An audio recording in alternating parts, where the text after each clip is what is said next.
नमस्कार. संसदेमध्ये कधी डोळा मारणारे तर कधी जाऊन मिठी मारणारे राहुल गांधी आता धक्का मारू लागलेत आणि या धक्क्यामध्ये ज्येष्ठ खासदार जखमी होऊ लागलेत. राहुल गांधींचं हे धक्का मारणं, हे धक्का तंत्र लोकशाहीसाठी, लोकतंत्रासाठी नुकसानदायक ठरणार आहे हे लक्षात घ्या. काहीही करा पण यश मिळत नाही तेव्हा पहिल्यांदा थैथयाट, आदळापट आणि त्यानंतर मग थेट मारामारीवर उतरणं हे कितपत योग्य आहे? धक्का देऊन ढकलून देण्यावर उतरणं हे कितपत योग्य आहे? हा माझा आजचा प्रश्न आहे. खरं तर राहुल गांधी यांनी अनेक प्रयत्न केलेत नरेंद्र मोदींना पराभूत करण्याचे, त्यांना नियंत्रित करण्याचे, त्यांना वाटेल ते बोलण्याचे. आता राहुल गांधी आपल्या शेवटच्या मार्गावर उतरलेत का? लोकशाहीमध्ये रस्त्यावरची लढाई एक वेळेला मान्य आहे, लोकशाहीमधली आंदोलनं मान्य आहेत, पण आंदोलकांना भडकून देशात अराजक निर्माण करण्याचे प्रयत्न किती वेळेला झालेत? अगदी शाहीनबाग सारखं आंदोलन असो अथवा दिल्लीत झालेलं शेतकऱ्यांच्या नावाने घडलेलं आंदोलन, मी त्याला किसान आंदोलन म्हणत नाही. होय, शेतकऱ्याचा मुलगा आहे, पण मी त्याला किसान आंदोलन म्हणत नाही. अशी कितीतरी आंदोलनं उभी केली गेली आणि ज्या आंदोलनामधून हाती काहीच लागत नाही हे लक्षात आल्यावर आता थेट मारहाणीच्या पर्यंत राहुल गांधी येऊन पोचतायत. याला कितपत योग्य म्हणायचं? आता मी तुम्हाला राहुल गांधींनी जे केलंय त्याचे परिणाम काय झालेत आणि संसदेत काय बोलले गेलंय ते प्रत्यक्ष दाखवतो. बघा एकदा.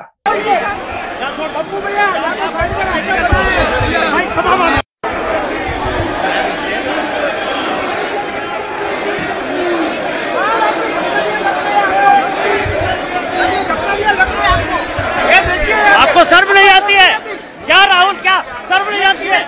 क्या शर्म नहीं आती है? गुंडागर्दी करते हो, बूढ़े को गिरा दिया जाता है. इतना कौन गुंडागर्दी करते हो? खासदार स्पष्टपणे विचारतायत, क्या राहुल तुम्हें शर्म नहीं आती? गुंडागर्दी पर उतर आए हो. राहुल गांधींची ही गुंडागर्दी कशा करताय? प्रतापचंद्र सरंगी सारखा एक माणूस जखमी अवस्थेमध्ये पोहोचतोय, डोक्याला मार लागतोय, लोकांच्या डोक्याला मार लागेल, तो मरेल, याचा विचार सुद्धा केला जात नाही. पोरकटपणा ज्याला म्हणतात ना, ती कृती केली जाते. विशेषाधिकार प्राप्त नेहरू गांधी परिवारातले हे युवराज अशा स्वरूपाचे लोकाला धक्का मारण्याचे विशेषाधिकार स्वतःकडे घेत असतील आणि खासदारांना जखमी करत असतील तर म्हणायचं काय? माझा आजही हा प्रश्न आहे गृह विभागाला की अशा स्वरूपाची धक्का मारून बेजबाबदारपणे वागून राहुल गांधींनी ज्या स्वरूपामध्ये कृती केलेली आहे त्याच्यावर काय कारवाई होणार आहे? की कारवाई केली की गोंधळ सुरूच करायचा आहे? कारवाई केली की बघा आवाज दाबण्याचा प्रयत्न होतोय, हे दाबण्याचा प्रयत्न होतोय. किती वेळेला राहुल गांधी असं वागलेत? राहुल गांधींनी पंतप्रधानांना चौकीदार चोर हे म्हटलं, त्यावरून त्यांना शिक्षा झाली. राहुल गांधींनी सावरकरांच्या विषयामध्ये अत्यंत वाईट विधानं केली. राहुल गांधींनी संसदेमध्ये डोळे मारण्याचा प्रकार केला. राहुल गांधींनी सगळ्या मर्यादा सोडून देऊन संसदेत पंतप्रधानांच्या समोर जाऊन त्यांना मिठी मारण्याचा प्रयत्न केला.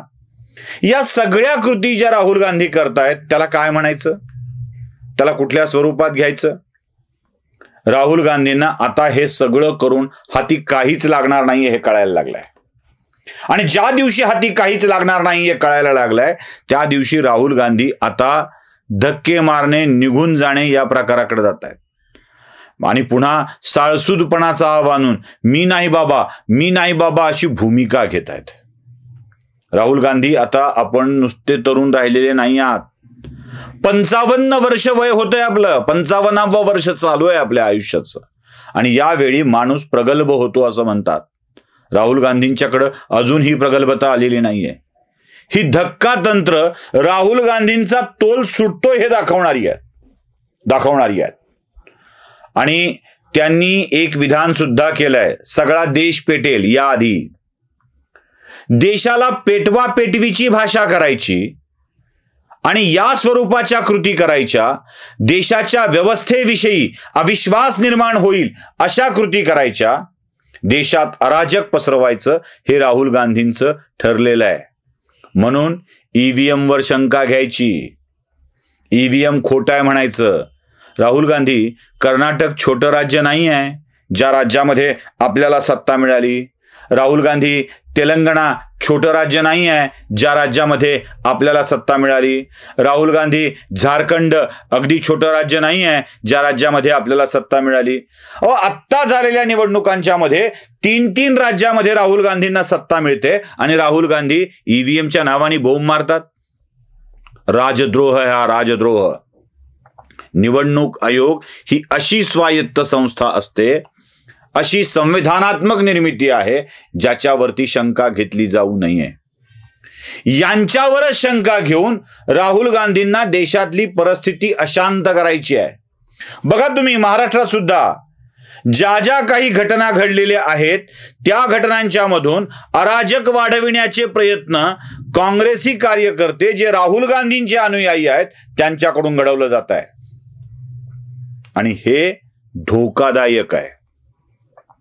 राहुल गांधी आता धक्का देऊन जे तंत्र अवलंबतायत तो यलगार आहे, ती सुरुवात आहे.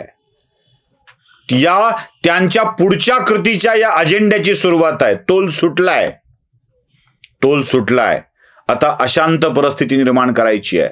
आणि अशी अशांत परिस्थिती निर्माण झाली की भाजप शासित राज्यात गोंधळ होतो आहे, कायदा सुव्यवस्था अस्तित्वात नाही, याचं वातावरण निर्माण करायचं आहे. राहुल गांधींनी दिलेला धक्का त्यांच्या पुढच्या कृतीच्या सगळ्या गोष्टी सांगणार आहे. हे ट्रेलर आहे आणि हे ट्रेलर दाखवून राहुल गांधींच्याकडून आता देशामध्ये अशांतता निर्माण करण्याचे प्रयत्न होणार आहेत का हे तपासण्याची आवश्यकता आहे. अनेक जण मला म्हणतील लगेच या निष्कर्षापर्यंत. मी लगेच या निष्कर्षापर्यंत येत नाहीये, लगेच या निष्कर्षापर्यंत येत नाहीये. मी आत्तापर्यंत बघितलेल्या घटना, त्याचे उमटलेले पडसाद, मग पंजाबमधून हरियाणात, हरियाणातून दिल्लीत येऊ पाहणारे शेतकरी, महाराष्ट्रात घडलेल्या घटना, या सगळ्या बघितल्यानंतर, संभलमध्ये घडलेला अतिरेक, हे सगळं बघितल्यानंतर स्पष्टपणे लक्षात येतं की राहुल आता एक धक्का और दो या स्थितीमध्ये आलेले आहेत आणि ती स्थिती देशासाठी फार अवघड असेल. नमस्कार.